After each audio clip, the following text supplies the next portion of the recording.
Hi there guys, time for another review. This time it is Rat Queens, Volume 1, Sass and Sorcery by Kurtis Weibe and Upchurch. Gave this 2 stars. I wasn't as impressed as I was expecting to be. Again, I keep getting on that hype train, yo. Like, I usually dim down my expectations, so I'm not as disappointed if it's not as what I expected, but everyone's raving about these things all the time. I can't help but getting hyped up for it, and then sadly it's a greater impact when I'm disappointed. So this features the Rat Queens. They are like a group of 4 girls from different races. You've got a troll, an elven witch, an ex-human cult person, and a smidgen, I think that's called, which I'm gonna say they're probably a bit more like hobbits, like they're really short kind of things. And yeah, and they are like a group of mercenary girls. They're kind of like outlaws. They think they're protecting their town, but as you see, they kind of causing more trouble, and the government in that town are not liking it anymore. The townspeople are getting frustrated with all the aggro that's going on that they're causing, and the other groups, because there are like 5 mercenary groups in that town altogether, I believe. So yeah, they get sent on, all of them get sent on a quest to stop something in order to get out of jail time, and the events unfold.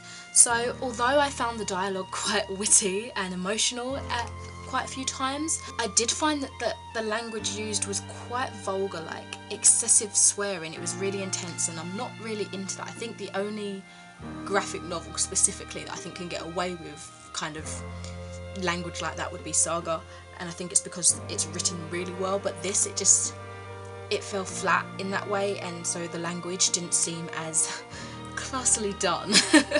I found this so fast-paced and packed with action that I couldn't get enough character development. I couldn't build a connection with them, and I found it really difficult to keep up with the plot, so that was really disappointing.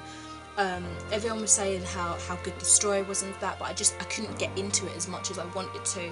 Especially for a first volume, you want to be captivated, so you're definitely going to continue with the series. But I mean, this held me just enough for me to be intrigued about the rest of the series, but I wasn't as curious. It didn't hold my attention that much, and I really just couldn't follow a lot of what was going on. The illustrations are of really good quality. For example, these little bits here, and before a chapter, let me try and find one now, like this, they're really well done. But I found that when the panels are smaller, for example the faces of some of these characters aren't as well drawn, and I can understand a lot of the time it's because that's not the focus point of that particular image, but a lot of the time I found that it also was, but it just wasn't as drawn as well. And I also feel like this front cover doesn't show the main quality of illustration that is within this. So I don't know, the illustrations lacked a little bit of luster at some points, and the story it wasn't as intriguing. Still intriguing, but wasn't as intriguing as I hoped for. In saying that, I'm still going to carry on with the series because I don't want to miss out on something good. Everyone likes this, and I want to know why everyone likes it. Maybe it gets better. I want to know. Please let me be a part of your party. So yeah, what do you guys think of this series? I don't know if they have any other volumes out yet. Probably. I think there might be a second one actually. Maybe a third one by the time this goes up. But yeah, let me know what you guys think about this. Also, if you want, you can recommend me some other comics, graphic novels and stuff to read, because I'm all about that shiz now. Really want to get into that a bit more. So yeah, I'm going to leave that review here, and thank you very much for watching. Bye.